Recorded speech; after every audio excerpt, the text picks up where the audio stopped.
Hello everyone, welcome to my channel all about zoology. So आज के इस video में हम पढ़ने वाले हैं द सिट्रिक एसिड साइकिल के बारे में, जिसको क्रेब साइकिल भी कह सकते हो या इसे ट्राइकार्बोक्सिलिक एसिड साइकिल भी कहा जाता है। क्रेब साइकिल क्यों कहा जाता है? क्योंकि ब्रिटिश बायोकेमिस्ट एक थे, हैंस क्रेब्स। उन्होंने जो है ये पाथवे डिस्कवर किया था, दैट्स वाई इसको क्रेब साइकिल कहा जाता है। क्रेब साइकिल बेसिकली कहाँ पर होता है? माइटोकॉन्ड्रिया के मैट्रिक्स के अंदर होता है और प्रोकैरियोट्स के केस में ये साइटोजोल में होता है। बेसिकली क्रेब साइकिल जो है एनर्जी को प्रोड्यूस करता है एटीपी के फॉर्म में, ठीक है। सो बेसिकली हम बोल सकते हैं एनर्जी जो फॉर्म होता है या प्रोड्यूस होता है वो क्रेब साइकिल में होता है। सो यहाँ पर एनर्जी को प्रोड्यूस किया जाता है और 2 मॉलिक्यूल ऑफ कार्बन डाइऑक्साइड को प्रोड्यूस किया जाता है, ठीक है। किस तरीके से किया जाता है वो हम देखते हैं।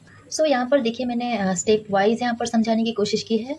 आप किसी भी बुक में देखोगे साइकिल जो है एक सर्कल के हिसाब में दिखाया जाएगा, उस तरीके से भी हम समझ सकते हैं, लेकिन जो कि हम अभी सीख रहे हैं, सो एक एक स्टेप जो है मैं यहाँ पर समझाने वाली हूँ। सो पहला स्टेप जो है वो होता है कंडेंसेशन। कंडेंसेशन जो है किसका होता है? एसिटाइल कोएंजाइम ए का होता है। अब आप सोचोगे एसिटाइल कोएंजाइम ए कहाँ से आया? सो एसिटाइल कोएंजाइम ए जो है वो फॉर्म होता है पायरुवेट से। जब पायरुवेट का ऑक्सीडेशन होता है तब एसिटाइल कोएंजाइम ए जो है फॉर्म होता है। ये किस तरीके से होता है इसके पहले वीडियो में मैंने बताया है। पायरुवेट जो है ग्लाइकोलाइसिस से फॉर्म होता है, हमें पता है 2 मॉलिक्यूल ऑफ पायरुवेट जो है फॉर्म होता है।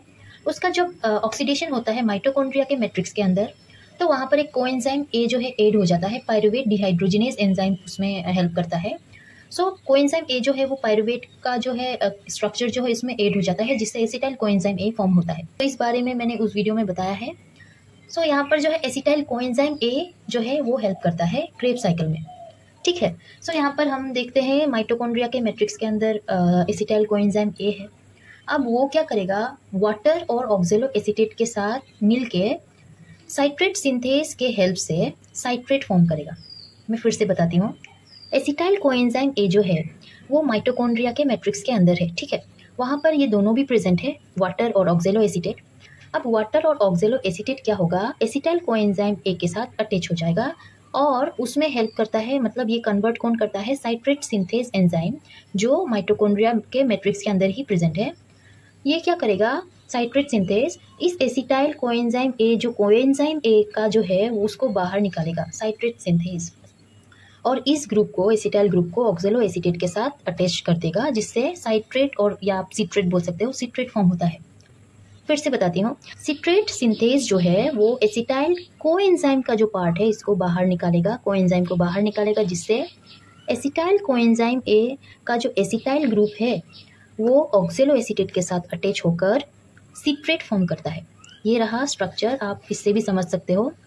सो स्टेप 1 में हमें ये देखने को मिलता है कि एसिटाइल कोएंजाइम ए और ऑक्जेलो एसीटेट जो है सिट्रेट सिंथेज एंजाइम के हेल्प से सिट्रेट फॉर्म करता है और कोएंजाइम ए बाहर निकल जाता है, ठीक है। अब हम देखते हैं स्टेप 2। स्टेप 2 में जो है आइसोमेराइजेशन होता है। आइसोमेराइजेशन के बारे में मैंने बताया था कि क्या होता है, केमिकल जो स्ट्रक्चर होता है किसी भी मॉलिक्यूल का, वो क्या होते हैं? रीअरेंज होते हैं, ठीक है। सो सिट्रेट हमें मिला था स्टेप 1 में, वो सिट्रेट क्या करेगा? आइसोमेराइजेशन करेगा, मतलब केमिकल रीअरेंजमेंट होगा उसका, जिससे क्या होता है? सीस एकोनिटेट फॉर्म होता है। अब किसी भी चीज़ को फॉर्म करने में एंजाइम लगता है, हमें पता है, ठीक है। सो यहाँ पर जो एंजाइम हेल्प करता है उसका नाम होता है एकोनिटेज एंजाइम। एकोनिटेज एंजाइम के हेल्प से सिट्रेट का जो ये स्ट्रक्चर है, जिसमें से क्या होता है? वाटर मतलब रिलीज होता है। एकोनिटेज जो है सिट्रेट से वाटर को रिलीज करता है, जिससे ये स्ट्रक्चर फॉर्म होता है और इस स्ट्रक्चर को बोलते हैं सिस एकोनिटेट। ये रिवर्सिबल रिएक्शन होता है, ठीक है। रिवर्सिबल मतलब ये अगेन सिट्रेट के फॉर्म में आ सकता है। अब सिस एकोनिटेट जो है अगेन एकोनिटेज के हेल्प से, एकोनिटेज एंजाइम के हेल्प से कोई और वाटर को ये ऐड करेगा, क्योंकि माइटोकॉन्ड्रिया के मैट्रिक्स में वाटर है। सो ये वाटर को ऐड करेगा और सिस एकोनिटेट से क्या बन जाएगा? आइसोसिट्रेट, ठीक है। मतलब एकोनिटेज एंजाइम जो है पहले सिट्रेट से वाटर को रिलीज करता है, देन अगेन एकोनिटेज एंजाइम जो है उसी सिस एकोनिटेट के पास वाटर ऐड करवाता है, जिससे सिट्रेट से क्या बन जाता है? आइसोसिट्रेट बन जाता है, ठीक है। अब स्टेप नंबर 3 में हमें देखने को मिलेगा ऑक्सीडेशन हुआ है और डिकार्बोक्सिलेशन हुआ है। आप ये बात याद रखिएगा कि क्रेब साइकिल जो है इसमें 4 बार ऑक्सीडेशन हमें देखने को मिलेगा। ये फर्स्ट ऑक्सीडेशन है स्टेप 3 में, ठीक है। स्टेप 3 में हमें फर्स्ट ऑक्सीडेशन देखने को मिलेगा। ऑक्सीडेशन किसका होता है? आइसोसिट्रेट का होता है। ऑक्सीडेशन और डिकार्बोक्सिलेशन होता क्या है, इसमें से जो है हाइड्रोजन जो है वो बाहर निकाला जाएगा। आइसोसिट्रेट से आइसोसिट्रेट डिहाइड्रोजिनेज एंजाइम जो है हाइड्रोजन बाहर निकालेगा और किसको देगा, NAD को देगा। NAD के पास जो कि हाइड्रोजन आ चुका है वो क्या हो जाएगा, NAD से NADH हो जाएगा। मैंने पहले भी बताया है आइसोसिट्रेट डिहाइड्रोजिनेज का मतलब होता है किसी भी मॉलिक्यूल से हाइड्रोजन को निकाला जाए। ये क्या करेगा, आइसोसिट्रेट जो है जो स्टेप 2 में फॉर्म हुआ था उससे ये हाइड्रोजन को निकाल के NAD को दे देगा। NAD अगेन NADH फॉर्म में आ जाएगा, मतलब हमें यहाँ NADH एक मिल चुका है, ठीक है, और कार्बन डाइऑक्साइड मिलेगा, ठीक है। अब ये क्या होगा, आइसोसिट्रेट जो है वो किस में कन्वर्ट हो जाएगा, अल्फा कीटोग्लूटरेट। ये रहा उसका स्ट्रक्चर, मतलब स्टेप 3 में देखने को मिला कि आइसोसिट्रेट अल्फा कीटोग्लूटरेट में कन्वर्ट हो जाता है with the help of an enzyme isocitrate dehydrogenase, और NADH और कार्बन डाइऑक्साइड का फॉर्मेशन करता है, मतलब ठीक है, फॉर्म होता है। स्टेप 4 में अगेन ऑक्सीडेशन देखने को मिलेगा, ऑक्सीडेशन और डिकार्बोक्सिलेशन, ठीक है। इसमें क्या होता है, जो अल्फा कीटोग्लूटरेट जो है उसका भी ऑक्सीडेशन होता है, ठीक है। सो अल्फा कीटोग्लूटरेट का ऑक्सीडेशन होगा तो अगेन NADH फॉर्म होगा और कार्बन डाइऑक्साइड फॉर्म होगा। इसमें बेसिकली होता क्या है, जो अल्फा कीटोग्लूटरेट है जो हमें स्टेप 3 में देखने को मिला, वहाँ पर क्या होता है, अल्फा कीटोग्लूटरेट डिहाइड्रोजिनेज जो है एक हाइड्रोजन निकाल के अगेन NAD को दे देता है, जिससे NAD अगेन NADH फॉर्म में आ जाता है और कार्बन डाइऑक्साइड फॉर्म करता है। लेकिन यहाँ पर एक बात कहा गया है, जो हाई एनर्जी थायोएस्टर बॉन्ड एक है जो जिसको यहाँ पर बोला गया है कोएंजाइम है। हमने देखा था पायरुवेट के ऑक्सीडेशन में माइटोकॉन्ड्रिया का जो मैट्रिक्स है उसमें क्या होता था, पायरुवेट डिहाइड्रोजिनेज एंजाइम के साथ एक कोएंजाइम जो है वो ऐड हो जाता था। यहाँ पर भी जो है कोएंजाइम ए जो है एक ऐड हो जाएगा। मैं रिएक्शन आपको दिखाती हूँ। देखिए हमें अल्फा कीटोग्लूटरेट मिला है स्टेप नंबर 3 में। यहाँ पर अल्फा कीटोग्लूटरेट डिहाइड्रोजिनेज एंजाइम जो है वो क्या करेगा, इससे हाइड्रोजन बाहर निकालेगा और NAD को देगा। NAD के पास जो कि हाइड्रोजन आ चुका है तो वो NADH फॉर्म में चला जाएगा और कार्बन डाइऑक्साइड को फॉर्म करेगा। सो हमें यहाँ पर भी NADH एक मिला और कार्बन डाइऑक्साइड मिला। अब क्या होता है, इस अल्फा कीटोग्लूटरेट डिहाइड्रोजिनेज के साथ ये कोएंजाइम ए जो है एक ऐड हो जाता है, जिससे सक्सिनाइल कोएंजाइम ए एक मतलब जो है फॉर्म होता है। देखो आप यहाँ पर कोएंजाइम ए जो है वो अटैच हो चुका है, ठीक है। सो ये रहा स्टेप नंबर 4। अब हम देखते हैं स्टेप नंबर 5।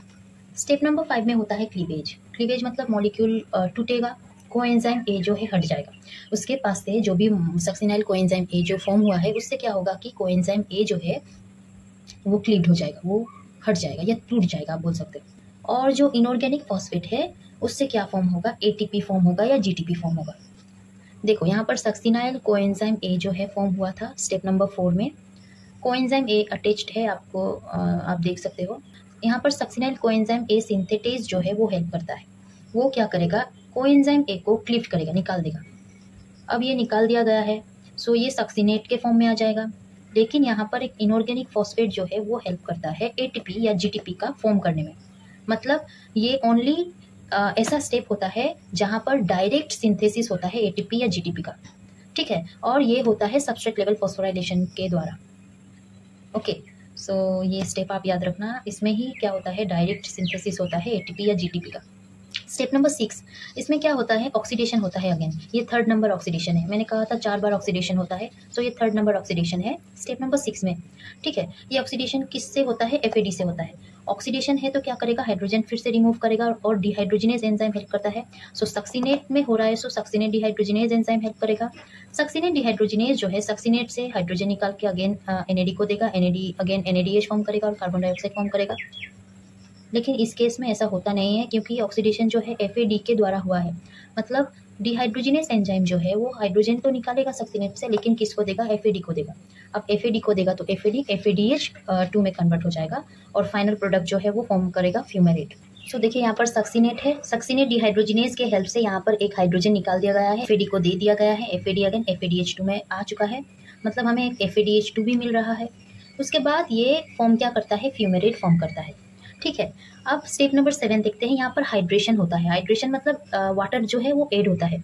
फ्यूमेरेट मिला है हमें, वही फ्यूमेरेट में एक वाटर ऐड करवाएगा। कौन करवाएगा, फ्यूमेरेज और फ्यूमेरेट हाइड्रेटेज एंजाइम, ठीक है। उसमें क्या होता है, जैसे ही इसके पास वाटर ऐड होता है ये मेलेट में कन्वर्ट हो जाता है। मतलब फ्यूमेरेट जो है वो मेलेट में कन्वर्ट हो चुका है। अब मेलेट क्या करेगा, फाइनल ऑक्सीडेशन करेगा और क्या फॉर्म करेगा, ऑक्सेलो एसीटेट। फाइनल ऑक्सीडेशन होगा स्टेप नंबर 8 में। ठीक है, यहाँ पर क्या होता है, रीजेनरेशन होता है ऑक्सैलो एसीटेट का। देखिए, मेलेट डिहाइड्रोजिनेज एंजाइम इसमें हेल्प करता है मेलेट को ऑक्सैलो एसीटेट में कन्वर्ट करने में। डिहाइड्रोजिनेज है, सो मेलेट से अगेन हाइड्रोजन लेगा और NAD को देगा, NAD अगेन NADH फॉर्म में आएगा। सो यहाँ पर मेलेट ऑक्सैलो एसीटेट में कन्वर्ट हो चुका है मेलेट डिहाइड्रोजिनेज के हेल्प से। अब ये oxalo acetate again Krebs cycle में पार्टिसिपेट करेगा, अगेन क्रेब्स साइकिल उसी तरीके से ऑक्सैलो एसीटेट से सिट्रेट बनेगा, इस तरीके से अगेन ये जो है साइकिल चलता रहेगा। सो हमें ये जानना है ओवरऑल रिएक्शन कितना हुआ है। हमें पता है ग्लाइकोलाइसिस में 2 मॉलिक्यूल ऑफ पायरुवेट फॉर्म होता है। सो हमने पायरुवेट को अगेन एसिटाइल कोएंजाइम A में क्या किया है, कन्वर्ट किया है। सो एक पायरुवेट से एक एसिटाइल कोएंजाइम में कन्वर्ट होता है। ठीक है, एक एसिटाइल कोएंजाइम A फॉर्म होता है। सो एक एसिटाइल कोएंजाइम A के हेल्प से जो क्रेब्स साइकिल हुआ है उसमें 2 कार्बन डाइऑक्साइड मिला है, 3 NADH मिला है, एक FADH2 मिला है, ATP मिला है और वाटर मिला है। अब 2 पायरुवेट अगर 2 एसिटाइल कोएंजाइम A फॉर्म करते, सो 2 एसिटाइल कोएंजाइम A अगर ये प्रोसेस मतलब ये क्रेब्स साइकिल करता तो आप 2 से मल्टीप्लाई करो, कितना होगा, 4 कार्बन डाइऑक्साइड मिलेगा, 6 NADH मिलेगा, 2 FADH2 मिलेगा, 2 ATP और 2 वाटर मॉलिक्यूल मिलेगा। सो इस तरीके से जो है ये क्रेब्स साइकिल चलता है। आई होप आपको समझ आया होगा। अगर अच्छा लगा हो और समझ आया हो तो इस वीडियो को लाइक कीजिए, मेरे चैनल को सब्सक्राइब करना प्लीज़ मत भूलिएगा। टिल देन पढ़ते रहिए, take care and bye bye.